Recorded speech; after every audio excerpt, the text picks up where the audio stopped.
मुश्किलें इंसान के हौसले अजमाती हैं, मुश्किलें इंसान के हौसले अजमाती हैं, सपनों के पर्दे आँखों से हटाती हैं, सपनों के पर्दे आँखों से हटाती हैं। किसी भी बात से हार मत माना दोस्तों, क्योंकि ठोकरें ही तो इंसान को चलना सिखाती हैं, ठोकरें ही तो इंसान को चलना सिखाती हैं। तो हेलो दोस्तों, मैं आनंद मौर्य स्वागत करता हूं आपका इस वीडियो में। दोस्तों, आज के इस वीडियो में हम मैथमेटिक्स के एक इम्पॉर्टेंट और बेसिक टॉपिक की शुरुआत करने वाले हैं, जिसका नाम है संख्या पद्धति, नंबर सिस्टम, है ना दोस्तों। तो मैथ की शुरुआत करने के लिए ये टॉपिक बहुत ही इम्पोर्टेंट है, ये हम सब लोगों को अच्छे से पता है। तो देखते हैं नंबर सिस्टम। दोस्तों, इसको कहते हैं संख्या पद्धति। अब पद्धति का मतलब क्या होता है? पद्धति का मतलब ही होता है तरीका या फिर मेथड। तो संख्या पद्धति है वो हमारी जो संख्याएं हैं हमारे पास, उनको लिखने और पढ़ने का एक तरीका है, एक मेथड है सांकेतिक रूप में। जैसे कि मैंने कहा कि 3232। अब मैंने इतना बड़ा सेंटेंस बोला, क्या 3232, इसको आप 4 अंकों में कैसे लिखेंगे? तो ये चीज़ हमें संख्या पद्धति से सीखने को मिली, है ना। बड़ी इंटरेस्टिंग है और इसको जब हम फील करके पढ़ेंगे तो बहुत ही मज़ा भी आएगा। तो मैंने आपको बता ही दिया कि संख्या पद्धति है क्या, संख्याओं को लिखने और पढ़ने का तरीका सांकेतिक रूप में। अब अंक क्या है? क्योंकि संख्याओं की जब हम बात करते हैं तो शुरुआत हमारी अंक से होती है। पूरे गणित में एक चीज़ का खेल है, अंक। तो अंक क्या है? अंक हमारी गिनती की एक सबसे छोटी इकाई है, जैसा कि लिखा है, डिजिट जिसे बोलते हैं। और जब शुरुआत हुई थी, जब लोग हमारे संसार में पहले से थे, तो शुरुआत में ही अंक नहीं था। शुरुआत में हालांकि उनके पास वो किसी भी थिंग्स को काउंट तो करते थे, जैसे कि एक वस्तु है हमारे पास, 4 पेड़ हैं, और ऐसे वस्तुओं को काउंट तो करते थे, लेकिन उसको कागज़ पेपर पर कैसे रिप्रेजेंट करके किसी के सामने संकेत को के रूप में कैसे व्यक्त करेंगे, ये काफ़ी लंबे समय के बाद उन्होंने खोजा और बताया। ठीक, ये तो इतिहास की बात रही है, फिलहाल हमें तो गणित पढ़ना है। तो अंक बेसिकली संकेत या चिन्ह होते हैं, ठीक है। अंक और जो अलग अलग हमारी पद्धतियाँ हैं, उनमें अंक के जो तरीके हैं लिखने के, जो उनकी लिपि है और जो संकेत हैं, उनके लिखने का तरीका भी बदलेगा, ठीक है। फिलहाल इतना ही हमें पता होना चाहिए, कोई भी गिनती है, किसी भी पद्धति की गिनती है, तो उसकी जो सबसे छोटी इकाई होगी वो अंक ही होगी, चाहे वो रोमन हो, चाहे वो डेसिमल सिस्टम हो, चाहे बाइनरी सिस्टम हो, ठीक है। वो तो हम पढ़ेंगे। और ये इसे एकल संख्या भी कहते हैं, ये भी बात बहुत इंपॉर्टेंट है और याद रखनी है। चलिए अब आगे, ये तो बिल्कुल छोटी बात है, बिल्कुल कहते हैं बेस वाली बात है ना। तो अंक गिनती की सबसे, अब संख्या क्या होती है? संख्या, नंबर,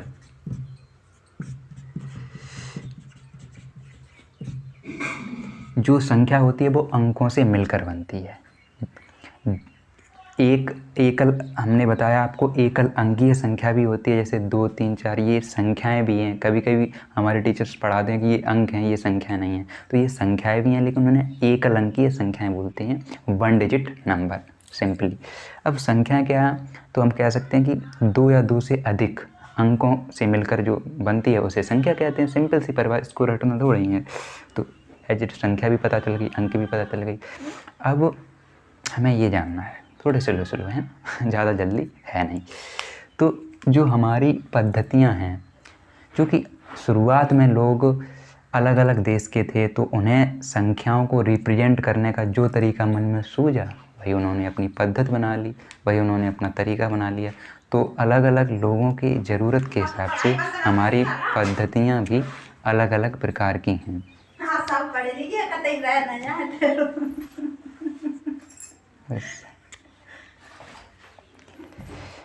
तो अलग अलग पद्धतियाँ भी हैं हमारी, जैसे कि कुछ पद्धतियों के जो मेनली जो मुख्यतः हैं, 2 पद्धतियाँ हैं, एक तो दशमिक प्रणाली डेसिमल सिस्टम, और एक है द्विआधारी सिस्टम बाइनरी सिस्टम।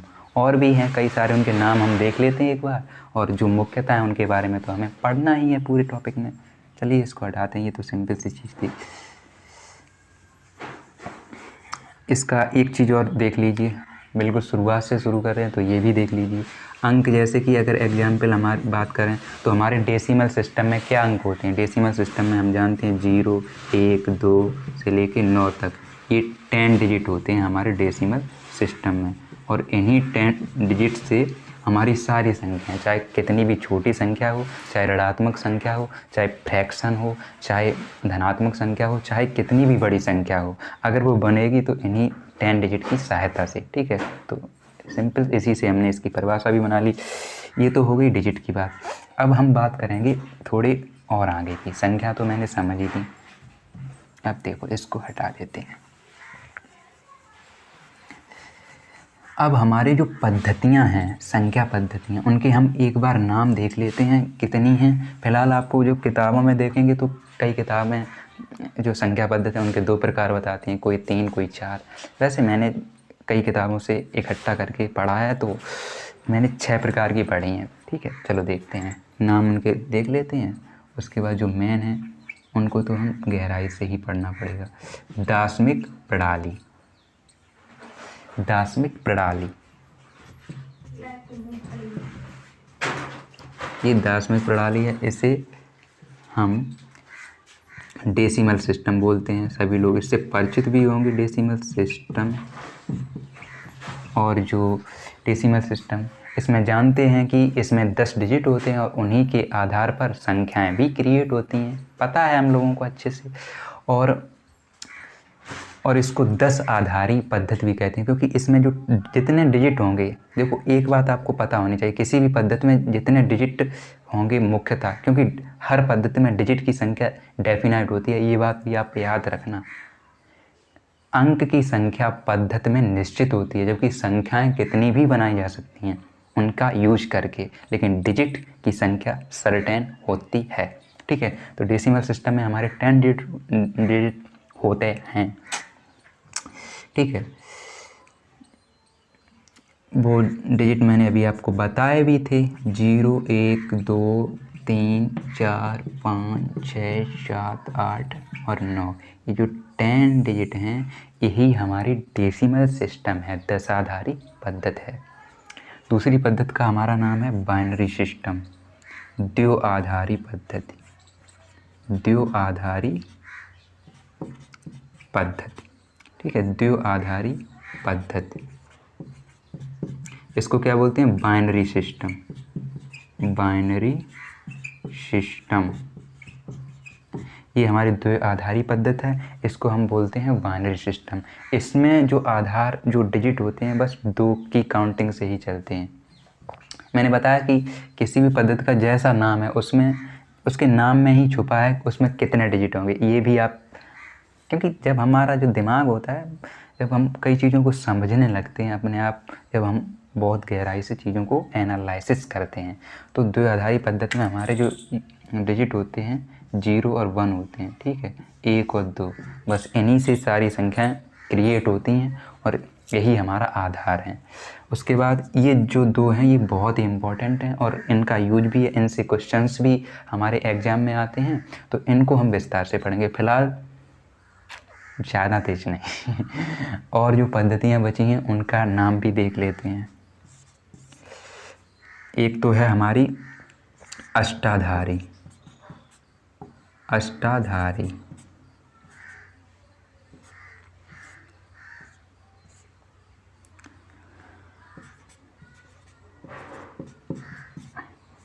ठीक है, ऑक्टा, अष्टाधारी पद्धति। अष्टाधारी पद्धति है, इसका मतलब आपको क्या समझ में आया? अष्टाधारी पद्धति का मतलब ये होता है जिसमें आधार आपका होगा, जिसमें जो आपके डिजिट, जिसमें आधार होगा 8। इसमें आधार हम लेते हैं 2 का, और इसमें अष्टाधारी पद्धति है और इसमें आधार आपका 8 का होगा। ठीक है, जैसा नाम। और उसके बाद है षोडशाधारी। नाम अजीब हैं, फिलहाल नाम तो षोडशाधारी नाम हम पता कर लेते हैं बस। षोडशाधारी पद्धति, ये 4 आपको देखने को मिल जाएंगी। 2 मैंने और थोड़ी दिमाग से समझी हैं, तो 2 और हैं रोमन पद्धति। रोमन पद्धति सभी लोग परिचित होंगे छोटी कक्षा में, और आजकल भी हम यूज करते हैं। रोमन पद्धति में भी 10 डिजिट नहीं होते। रोमन पद्धति में इसमें क्या होता है, रोमन पद्धति बेसिकली एक पद्धति नहीं, ये लिपि मानी जाती है, लेकिन पद्धति भी कहीं कहीं देखते हैं। तो फिलहाल हमें समझना है रोमन पद्धति। और रोमन पद्धति में की जो खास बात हमें याद रखनी है वो ये है कि इसमें 0 को रिप्रेजेंट करने के लिए कोई भी संकेत नहीं है, और ये रीजन ही इसके फ्लॉप होने का है, इसके असफल होने का यही मुख्य कारण है कि इसमें 0 के लिए कोई संकेत नहीं है, कोई सिग्नल नहीं है। उसके बाद जो 6वीं पद्धति है वो है हमारी षट दार्शनिक। ये बहुत प्राचीन पद्धति है, सुमेरियन सभ्यता के समय में ये थी षट दार्शनिक प्रणाली, और ये भी फ्लॉप हो गई क्योंकि ये बहुत प्राचीन है और इसमें आधार 60 को माना गया। षट दार्शनिक का मतलब ही हो गया 60, तो इसमें आधार 60 को माना गया था। ये दोनों पद्धतियाँ फ्लॉप हो गई, इनका भी बहुत कम यूज है। जो हमारी इम्पोर्टेंट है वो डेसिमल सिस्टम और बाइनरी सिस्टम, ठीक है। तो बस नाम हमने इनका समझ लिया, और आगे जो पढ़ेंगे वो इनके बारे में। फ़िलहाल अब इसको हटाते हैं। अब हम ये तो प्रणाली के बारे में हमने पढ़ लिया कि कैसे कैसे अलग अलग के देश के लोग संख्याओं को अपने अपने तरीके से रिप्रेजेंट करते हैं, अलग अलग पद्धतियों से रिप्रेजेंट करते हैं, है ना। अब हम थोड़ा संख्याओं के बारे में पढ़ेंगे, अपनी डेसिमल सिस्टम में ही बात करेंगे, क्योंकि हमें तो भाई अपने देश की ही बात करनी है ना। तो अब बात होगी हमारी सिर्फ डेसिमल सिस्टम में। अभी डेसिमल सिस्टम में जो अंक होते हैं मैंने आपको बता दिया 10 होते हैं। अब संख्याएं कितनी भी बना सकते हो, पॉइंट आप इसे याद रख सकते हो कि अंक डेफिनाइट होते हैं। भाई ये चीज़ें हालांकि पेपर में नहीं आएंगी, लेकिन आपके बेस को बहुत अच्छा करेंगी। अंक डेफिनाइट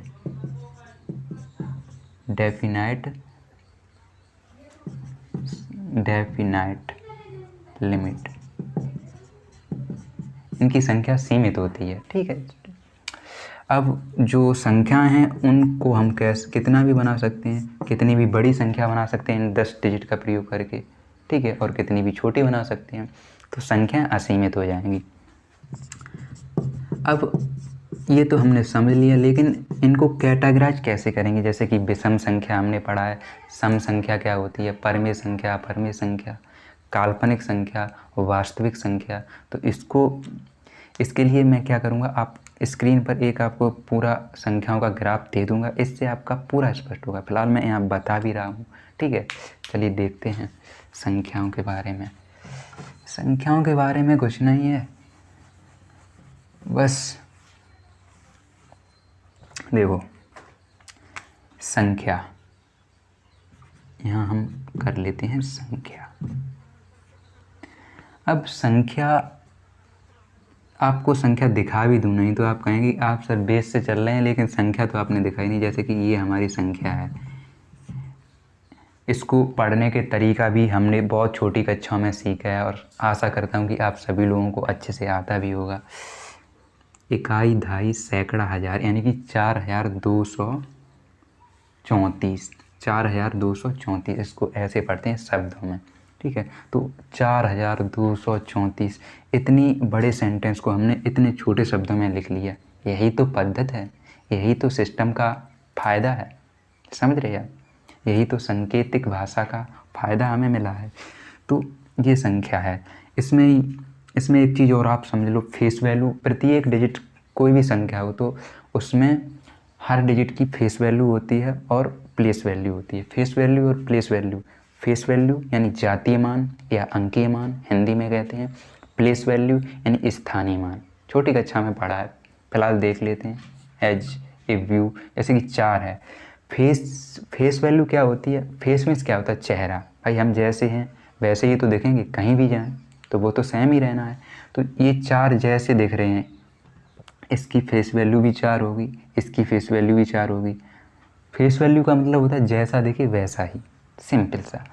लेकिन प्लेस वैल्यू के कॉन्सेप्ट में ये चीज़ थोड़ी बदलती है, हमने पढ़ा भी है। प्लेस वैल्यू क्या है, जैसे कि 4 की इसकी 4000 वैल्यू हो जाएगी, और ये चीज़ समझाने वाली है नहीं। इसकी 200 हो जाएगी, जौन से स्थान पर है, जैसे इकाई के स्थान पर है तो उसकी वही होगी, ढाई के स्थान पर है तो उसकी 10 गुनी वैल्यू हो जाएगी, सैकड़े के स्थान पर है तो उसकी वैल्यू 100 टाइम्स यानी 100 गुनी हो जाएगी। ऐसे ही जिस स्थान पर होगी उसकी वैल्यू उतनी ही गुनी हो जाएगी। ये समझने वाली बात है। अब ये तो मैंने प्लेस वैल्यू और प्लेस वैल्यू के बारे में भी आपको बता दिया। अब मैं संख्याओं को कैटेगराइज कर रहा हूँ। बेसिकली जो संख्या है उसको देखो अलग अलग किताबों में आपको कैटेगराइज करने के, उनको संख्याओं को वर्गीकरण करने के, क्लासीफाई करने के जो तरीके हैं वो अलग अलग देखने को मिलेंगे, और उनका जो वर्गीकरण करने का तरीका है वो महत्वपूर्ण नहीं है। फिलहाल हमें संख्याओं के बारे में पता होना चाहिए कि ये संख्या कौन सी होती हैं, कैसे बनती हैं, ठीक है। तो हम अपने तरीके से बता रहे हैं संख्या। देखो संख्या, सम्मिश्र संख्या एक होती है, सम्मिश्र संख्या। सम्मिश्र संख्या का मतलब ही होता है कम्प्लेक्स नंबर। कम्प्लेक्स नंबर यहाँ से शुरुआत होती है अगर हम सही से पढ़ें सम्मिश्र संख्या। अब सम्मिश्र संख्या का मतलब इसके नाम से ही स्पष्ट है, जो मिलकर बने। अब ये किससे मिलकर बनी है? दो कैटेगरी की संख्याओं से। एक तो है हमारी वास्तविक संख्या, एक तो है हमारी वास्तविक संख्या, और एक जो दूसरी है काल्पनिक संख्या।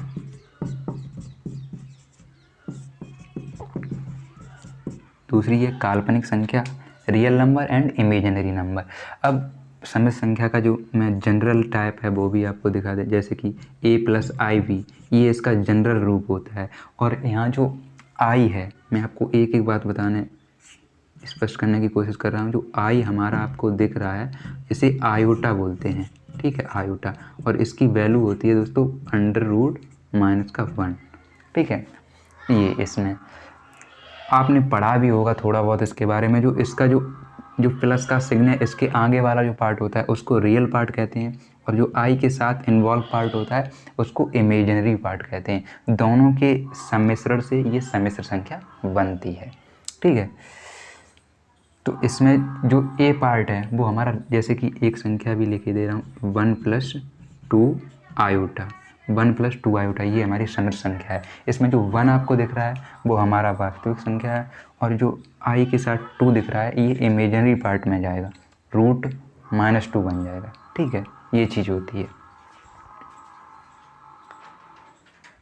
अब इसमें वास्तविक जो काल्पनिक संख्याएं हैं, जैसे कि मैं आपको बता दे रहा हूँ, √-2, √-1, √-8।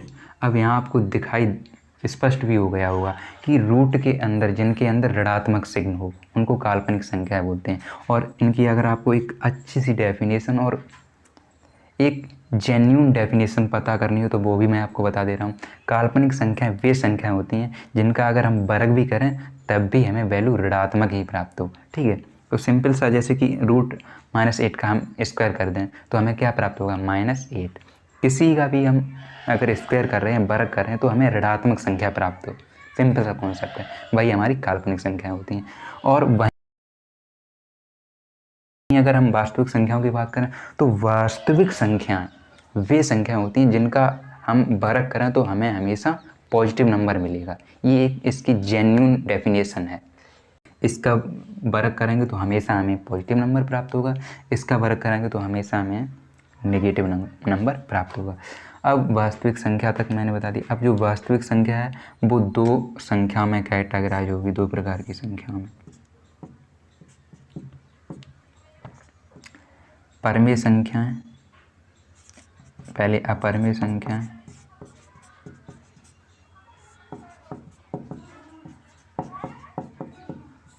और परमेय संख्याएं।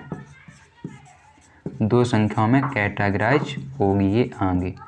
ठीक है, अब वास्तविक संख्या के नाम से ही हमें थोड़ा इसके बारे में और थोड़ा, क्योंकि यही हमारे जो दैनिक जीवन है, जो डेली लाइफ है, जो हम आपस में आदान प्रदान जो भी करते रहते हैं वो सब वास्तविक संख्याओं से ही करते हैं। ये संख्याएं ही हमारे व्यवहारिक और दैनिक जीवन में उपयोग होती हैं। काल्पनिक संख्याओं के नाम से स्पष्ट है जिनको सिर्फ कल्पनाओं में पता कर सकें, उनका कोई वास्तविक एग्जिस्टेंस ना हो, अस्तित्व ना हो। ठीक है, तो इसको साफ करते हैं, जगह बची नहीं, इनको परमे और अपरमे को समझते हैं थोड़ा अच्छे से। फिलहाल ये आप कर सकते हैं। संख्या सम्मिश्र संख्या होती है। शुरुआत में सम्मिश्र संख्या दो टाइप्स की संख्याओं के सम्मिश्रण से मिलकर बनती है, जिनको हम वास्तविक संख्याएं और काल्पनिक संख्याएं कहते हैं। ठीक है, अब हम वास्तविक संख्याओं की विस्तार से बात करेंगे। वास्तविक संख्याएं, वास्तविक संख्याओं के दो टाइप्स मैंने आपको बताए थे अभी, ज़्यादा देर की बात है नहीं। अपरमेय और परमेय। अब अपरमेय और परमेय क्या होता है, इसको हम बहुत अच्छे से समझने वाले हैं। फिलहाल हम जो किताबों में पढ़ते आए हैं, जो हमने डेफिनेशंस अपनी बुक्स में पढ़ी हैं, किसी भी बुक्स में, तो हमें परमेय के बारे में क्या देखने को मिला कि वे संख्याएं, एक तो ये डेफिनेशन है, वे संख्याएं जिनको संख्या रेखा पर आसानी से प्रदर्शित किया जा सके वे हमारी वास्तविक संख्याएं होती हैं। ये हमने वास्तविक संख्याओं के बारे में डेफिनेशन पढ़ी। और जिनको संख्या रेखा पर प्रदर्शित ना किया जा सके वो हमारी काल्पनिक संख्याएं होती हैं। ये डेफिनेशंस में भी आपको बता रहा हूँ, चाहे तो आप अपनी नोटबुक में लिख भी सकते हैं। वास्तविक संख्याओं को संख्या रेखा पर जो नंबर लाइन हमारी होती है, जो हमने छोटी कक्षाओं में पढ़ी है, उस पर आसानी से डिनोट कर सकते हैं, जबकि काल्पनिक संख्या को नहीं। अब बात आती है इनकी, अपरमेय और परमेय। तो अपरमेय संख्याएं डेफिनेशन जैसी हमने किताबों में पढ़ी कि ऐसी संख्याएं जिनको P/Q के रूप में ना लिखा जा सके, अपरमेय संख्याएं होती हैं। और ऐसी संख्या जिनको P/Q के रूप में लिखा जा सके जहां हमारा Q is not equal to 0 और P और Q हमारे इंटीजर हों, वो हमारी परमेय संख्याएं होती हैं। अब ये तो हमने किताबी भाषा में पढ़ी है इसकी डेफिनेशन, इसको थोड़ी गहराई से इसका एनालिसिस करेंगे, है ना। किताबों में क्या पढ़ा है, P/Q के रूप में लिखा जा सके, Q जो है हमारा 0 ना हो, और जो हमारे यहाँ P और Q हों वो कैसे हों, इंटीजर। इंटीजर का मतलब जान लो पूर्णांक, चाहे धनात्मक पूर्णांक हो चाहे ऋणात्मक पूर्णांक। अब देखो यहाँ आओ, पहले देखो हम लोग एक चीज़ को समझें पहले, विभाजन। जैसे कि हम 7/3 लिखें तो इसका हम भाग इसमें दें तो हमें पता है कि ये इससे पूर्णतः डिविजिबल नहीं होगा। पूर्णतः डिविजिबल नहीं होगा तो जब पूर्णतः डिविजिबल नहीं होगा तो हमें डेसिमल नंबर प्राप्त होगा।